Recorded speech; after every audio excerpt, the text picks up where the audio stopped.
नमस्कार सर. नमस्कार.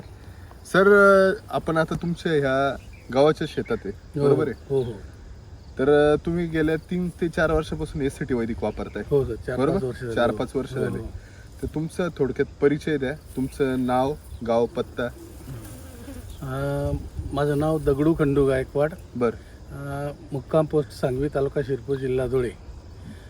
आणि मी हे जवळजवळ 4 ते 5 वर्षापासून हे वापरतोय मी. 4-5 वर्षापासून हो. वापरताय. मी SBIचा खरं म्हणजे मी एक रिटायर्ड ऑफिसर आहे. बर. मी आता 21 पासूनच खरं शेती करायला लागलो. ती 2021 2021 पासून 2021ला मी रिटायर झालो. बरं. 21ला. आणि तेव्हापासून ही शेती खरं म्हणजे पूर्ण याच्याने चालू केलेली. हो. तर आता म्हणजे तुमचा पूर्व अनुभव काही नाही शेतीमधला, बरोबर? हो, म्हणजे हो. 3-4 वर्षापासून शेती चालू केलेली. हो. तर आता आपण हे तुमचं क्षेत्र बघतोय पूर्ण गावाचं, बरोबर आहे? हो.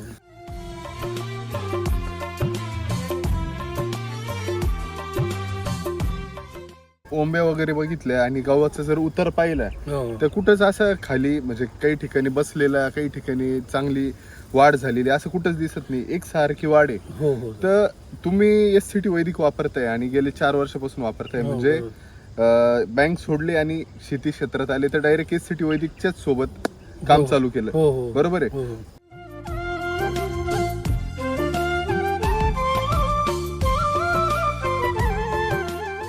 म्हणजे तुम्हाला माहिती कशी भेटली आणि वापर कसा केला? नाही, सुरुवातीला सर ज्यावेळेस म्हणजे 21च्या अगोदरच चालू केलं होतं मी. बरं म्हणजे असं व्हिडिओ मार्फतच याची खरं सुरुवात झाली माझी. बरं. व्हिडिओ बघत होते. व्हिडिओ बघता बघताच हे एससीटी वैदिकची माहिती भेटली. बरं. आणि मग तिथून थोडंसं एखाद वर्ष काही समजल्या, काही गोष्टी नाही समजल्या, पण नंतर मग ते पूर्ण जशी जशी व्हिडिओ बघत गेलो बरं. तसं तसं एससीटी वैदिक पूर्ण लक्षात येऊन गेलं. पूर्ण लक्षात. म्हणजे RNPS काय आहे, हो. SSM काय आहे, SG काय आहे, बरोबर. या गोष्टी सगळ्या लक्षात आल्या. कुठं काय वापरायचं हो, हे पण लक्षात येऊन गेलं. लक्षात येऊन हो. गेलं.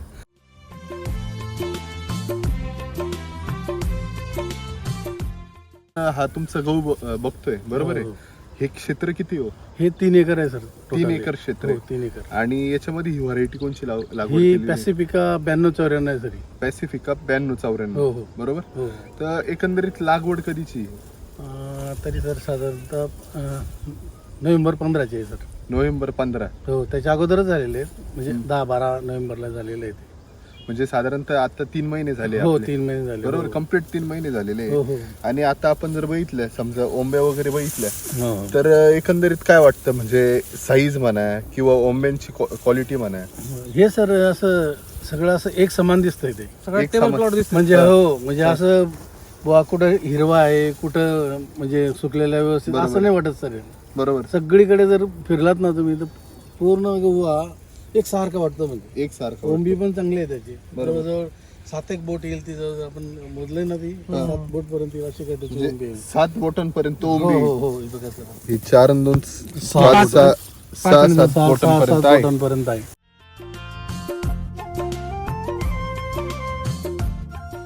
क्वालिटी वगैरे बघितली हो, हो. याच्या आधी पण तुम्ही वापरताय, तुम्ही हो, काही हो.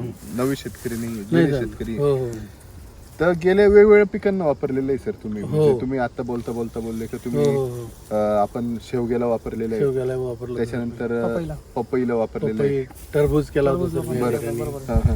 या ठिकाणी भाजीपाला पण केलेला आहे सर मी. म्हणजे एकूणच जेवढे पिकं जेवढे वापरताय हो तुम्ही, हो हो तर एकंदरीत म्हणजे तुम्ही आज मार्केटमध्ये पण जात असाल, हो हो. मार्केटमध्ये पण आपल्या सोबत मार्केटमध्ये येणारे आपल्याच सारखं पीक किंवा आपल्यासारखं जे काही उत्पादन हे पण येत असेल, हो, हो. त्यांच्या क्वालिटीमध्ये आणि आपल्या क्वालिटीमध्ये काय खूप बदल वाटतो? फरक असतो सर. आपली जी क्वालिटी असते हा. ती म्हणजे असं 1-2 दिवस जर पडून सुद्धा राहिली, कारण कसं आहे आमच्याकडे शिरपूरला मार्केट आहे आणि शेंदव्याला मार्केट आहे. बरोबर. पण एखाद वेळेस असं होतं, आता मी इथे 1 एकर हे लावलं होतं, आपलं टमाटे लावले होते. बर. पण ते इतके निघतात सर 1 एकर. म्हणजे कधी कधी जर 50च्या ऐवजी जर आपण 70-75 कधी घेऊन गेलो समजा बरोबर. कॅरेट, हो. तर एखाद्या वेळेस विकले गेले नाही तर दुसऱ्या दिवशी पण त्याला काही प्रॉब्लेम येत नाही. म्हणजे त्याची किपिंग क्वालिटी किपिंग क्वालिटी चांगली राहते त्याची. बरोबर.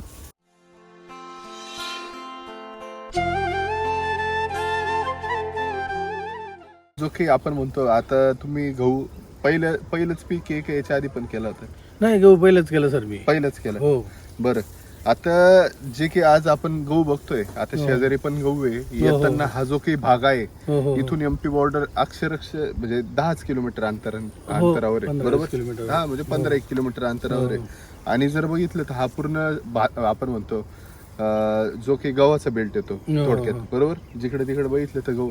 आता आम्ही येताना पण बघितलं, पण काही ठिकाणी जो काही गहू आहे त्याची जी काही आपण म्हणतो वाढ आहे एकसारखी झालेली नव्हती. त्या मानाने आपलं जर गहू बघितलं तर सगळं टेबल प्लॉट बनलेलं आहे, बरोबर आहे. तर एकंदरीत ह्या आधी पण तुम्ही उत्पादनं वापरले, बरोबर. तर काय वाटतं साधारणतः 3 एकरामध्ये किती उत्पन्न निघू शकतो? तरी सर निघायला पाहिजे, माझ्या मते तरी निघायला पाहिजे, म्हणजे एकरी 30 क्विंटल तरी निघायला पाहिजे. एकरी 30 क्विंटल तरी? 25 तरी कुठं नको जायला, म्हणजे 25-30 म्हणजे 75 क्विंटल तरी 3 एकरमध्ये निघायला पाहिजे. 3 एकरामध्ये 75 क्विंटल निघायलाच पाहिजे असं म्हणजे माझा अंदाज आहे. म्हणजे बरं.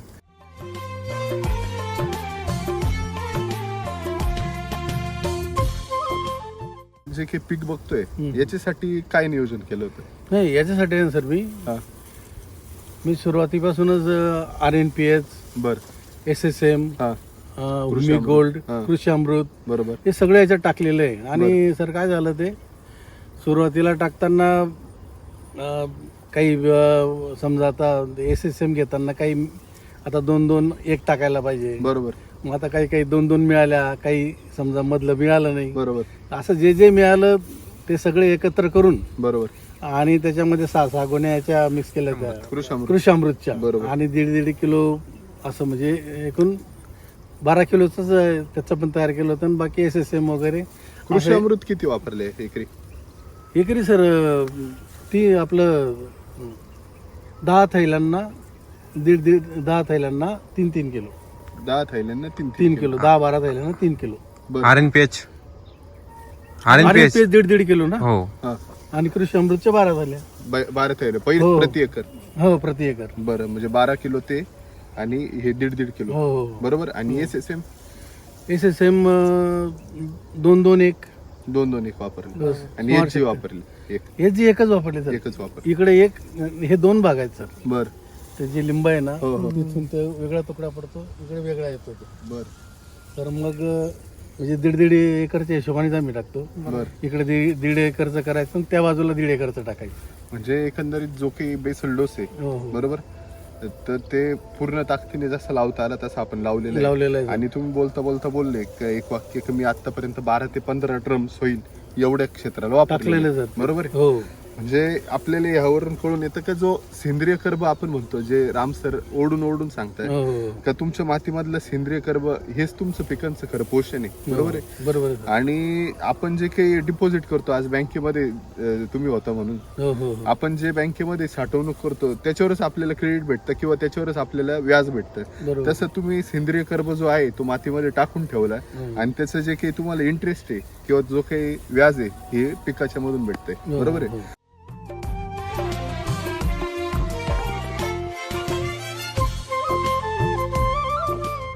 एकंदरीत आता सर तुम्ही एवढे लांबून येताय शिरपूर वरून, साधारणतः किती किलोमीटर? 22-25 किलोमीटर वरून येत आहे. तर असं कधी वाटलं का बाबा आपण एवढं टाकतोय, एवढं वापरतोय आणि तरी आपल्या डोक्यामध्ये शांतता नाही आहे किंवा आपल्याला तेवढं कॉन्फिडन्स येत नाही आपलं पीक चांगलं येईल का नाही, असं कधी वाटलं? नाही सर, तसं काही नाही सर. तुम्हाला एक सांगू, मी ह्या शेताला फक्त RNPH, कृषी अमृत आणि SSM, बरोबर, हे टाकल्यानंतर माझ्या डोक्यात होतं LSQ ची एखादी ट्रीटमेंट करायची वरून, बरोबर. पण सर ते पण काही करता आली नाही सर. ते इतके वाढायला सुरुवात झाली ना, तर ऑटोमॅटिक त्याची हाईट बीट सगळी येऊन गेली. मध्ये घुसलं तर मग ते थोडं मुडायचं पण ते, बरोबर. म्हणजे ज्यावेळेस निसवला त्यावेळेस बरोबर माझ्या खूप डोक्यात होतं ते का बाबा एक LSQ ची ट्रीटमेंट जर घेतली आपण तर मग सेटिंग वगैरे चांगलं होईल. पण नाही, चान्स भेटला तर त्याची आवश्यकता बी पडली नाही. अनावश्यकताही पडली नाही असं मला म्हणायचं.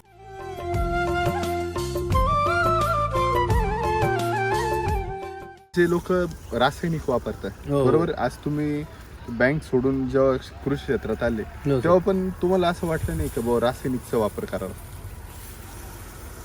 नाही सर, ते सुरुवातीपासूनच मी खूप म्हणजे कंट्रोल ठेवलेलं आहे इथं, बरोबर. म्हणजे का वाटलं बाबा SCT वैदिकच का वापरावं असं का वाटलं? पण सर असं म्हणजे ते हे जे पिकतं ते, बरोबर, हे थोडक्यात म्हणजे विषमुक्त पण असतं, बरोबर. म्हणजे असं आजारांना वगैरे हे होत नाही, आजार येत नाही या पिकामुळे. त्याच्यामुळे आणि लोकांनाही आपण थोडंसं चांगलं खाऊ घालावं. बरोबर. म्हणजे ग्राहकाला पण आपण आपण म्हणतो, चांगलं, हो. चांगलं आरोग्य देऊ हो, शकतो जे की चांगलं आपण आरोग्य देऊ, पिकवतो. हो. आता तुम्ही याच्या आधी बाग केलं होतं, म्हणजे टरबूज काढलं होतं, हो, पपई हो, काढली होती. पपई, टरबूज. त्याची मार्केटमध्ये किंवा तुम्ही तुमच्या मित्रांना देत असाल हो, तर हो. त्यांचं काय एक तर साधारणतः त्याला गोडी खूप होती. गोडी खूप होती. हो, हा. टरबूज पण झालं, म्हणजे पपईमध्ये टरबूजमध्ये पपई लावली होती. आंतरपिकच होतं, आंतरपिकच होतं ते, पण चांगलं निघाला होता. चांगलं निघालं. टरबूज आणि पपई दोघे. पपईत हा जो अर्धा भाग आहे ना सर, बरोबर त्याच्यात पाणी होतं पावसाळ्यामध्ये, बरोबर. पण ते पपई मेली नाही. वास्तविक काय होतं, पाणी जर व्हायला लागलं ना हा तर पपईचं झाड मरून जातं. पण सॉइल चार्जर आणि एनर्जी बुस्टर 8-15 दिवसांनी 8-15 दिवसांनी ते दिल्यामुळे ती पपई पण मेली नव्हती. 3 ते 4 महिने कंटिन्यू पाणी होतं हो. पपईमध्ये. 3 ते 4 महिने पाणी हो, हो, होतं. हो. बापरे. तरी पण तशी तग धरून मग होते. तग धरून राहिली आणि आणि चांगलं आलं सर season चांगलं तो. उत्पन्न हो आलं. हो.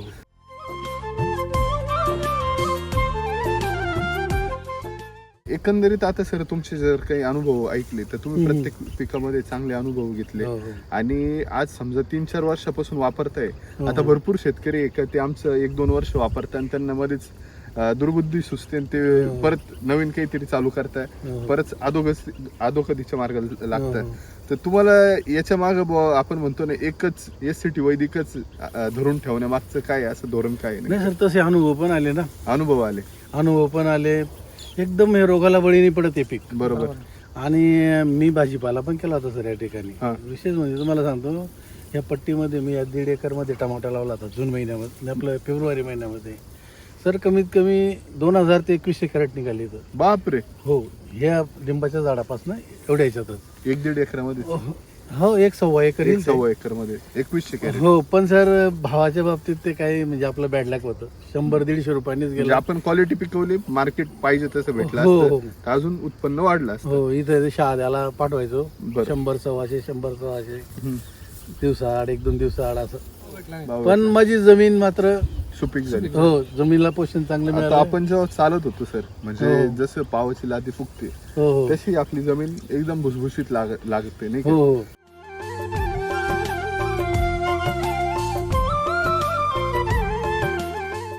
एकंदरीत आता आपण समजा बघितलं 3-4 वर्षापासून तुम्ही वापरताय हो, हो. आणि तुमच्या बोलण्यातून तो आपण म्हणतो कॉन्फिडन्स हा जाणवतोय हो, हो. का तुम्ही SCT वैदिक पासून किती घट्ट नात्याने जोडलेले हो, आहे. हो. बरोबर आहे. हो.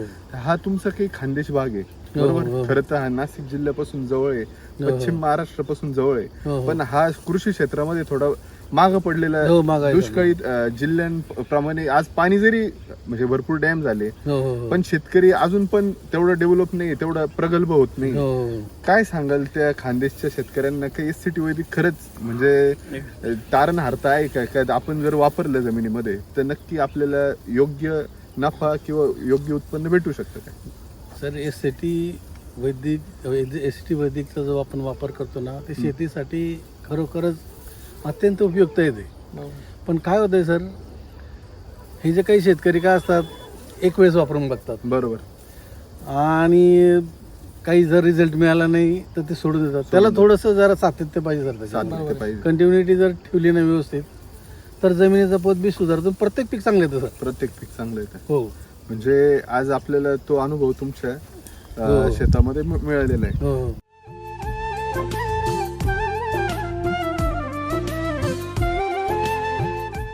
तर आता तुम्ही सांगत होते का आपला जो प्लॉट आहे म्हणजे तुम्ही 3-4 वर्षापासून वापरताय. हो, हो. बरोबर. आता बेसल वगैरे तुम्ही नियोजन सांगितलं. हो, हो. बरोबर. त्या पद्धतीने केलं.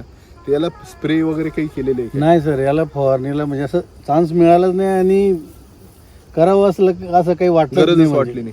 म्हणजे त्याचे जर तुम्ही असे पानं वगैरे बघितले ना सर, बरोबर. ते सुरुवातीपासूनच म्हणजे हिरवेगार हो, हो. आणि काळुखीमध्ये हा, जसं राम सर सांगतात का जेवढं मोठं पान तेवढं तेवढं मोठं मोठं फळ. फळ. तसंच. तर त्या पद्धतीने असं म्हणजे काही जाणवलं नाही ते. बरोबर. एलएसक्यू करणारच होतो मी, पण मग ते काही चान्स मिळाला नाही Chance सर. ते वाढून गेलं. वाढून गेलं. हा, त्याच्यामुळे आणि जे आपण पोषण दिलं होतं त्याच्यामध्ये ते कव्हर होऊन गेलं cover सर होऊन ते. गेलं. एवढ्या महिन्यात कुठलाच प्रकारचा आजार आला नाही, त्यामुळे आपल्याला बाहेरून कुठला स्प्रे घेण्याची नाही काही गरज नाही स्प्रे पडली. घेण्याची गरज नाही पडली नाही काहीच नाही सर. आणि म्हणजे पोषणासाठी आपण एकही स्प्रे घेतला नाही. नाही आपला जो हा गहू आहे हा पूर्णपणे आपला बेसल डोस फक्त वर बेसल हो, डोस. Basal dose.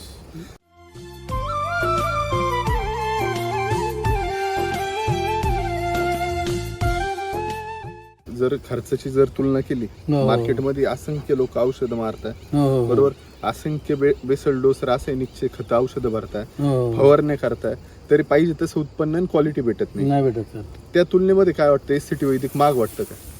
नाही सर, आता बघा तुम्ही ह्या ह्या म्हणजे 3 एकरमध्ये हा, साधारणतः 20-21 हजार रुपये खर्च झालेला आहे. 20-21 3 एकरामध्ये हो, 20-21, 3 एकरामध्ये? 22 हजार. म्हणजे 8,000 रुपये प्रति एकर हो फक्त. हो. लोक विश्वास ठेवतील की एवढं भारी गहू? पण सर मागचं होतं ना, मागचे पण मागचं डिपॉझिट झालेलं आहे ना माझं. बरोबर मी जवळजवळ सर 10 ते 15 हे झाले सॉइल चार्जर टाकून झाले बरोबर दोघं पट्ट्या मिळून. बरोबर. म्हणजे आता काही तुमचं भाजीपाला असेल, हा, प्रत्येकच पिकाला मी म्हणजे सगळंच वापरलेलं आहे सगळंच आणि वापरलं. कंटिन्यू वापरलेलं आहे. त्याच्यामुळे ते अन्नद्रव्य आपल्या जमिनीमध्ये हो. चांगले बनलेले आहे. बरोबर, सेंद्रिय कर्ब पण चांगलं बनलेलं आहे. हो.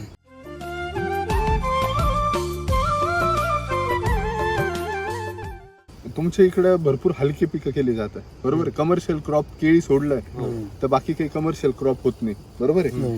तर जे काही आज आपण पकडलं, समजा कापूस झालं, मका झालं किंवा तुमचे गहू झालं, याला जास्त आतभाव नाही लागत, बरोबर आहे. हा.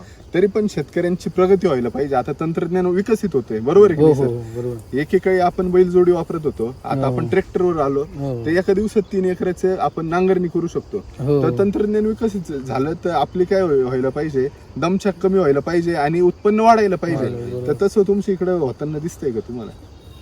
नाही तसं होतंय, पण काहीतरी एक 5 ते 10% होतंय. 5 ते जसं 10% हा, होतंय. जसं बाहेर याच्यामध्ये होतं, समजा नाशिक नाशिक साईडला वगैरे जिल्ह्यामध्ये तिकडे होतं. हा. तशी प्रगती इकडे नाही होती. नाही होते म्हणजे हा. त्याचं काय प्रामुख्याने कारण काय?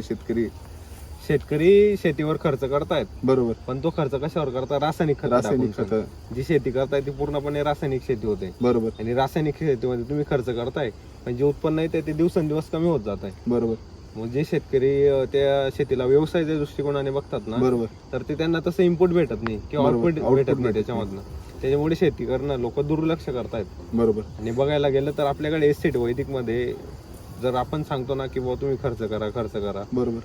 तर त्यांचं असं म्हणणं आहे आम्ही शेती करू, हा, पण ते आपण व्यवसायाच्या नजरेने बघतोय. बरोबर. मग आता व्यवसाय करायचा म्हटलं तर आपल्याला सुरुवातीला इन्व्हेस्ट करावं काही लागणार. दिवस तरी हा. तग धरून राहावं तग लागणार, धरून लागणार बरोबर आहे, किंवा इन्व्हेस्ट जास्त करावं लागतील. बरोबर आपण जेवढी इन्व्हेस्टमेंट करू तेवढं आपल्याला त्याच्यातनं बेनिफिट भेटणार आहे. बरोबर.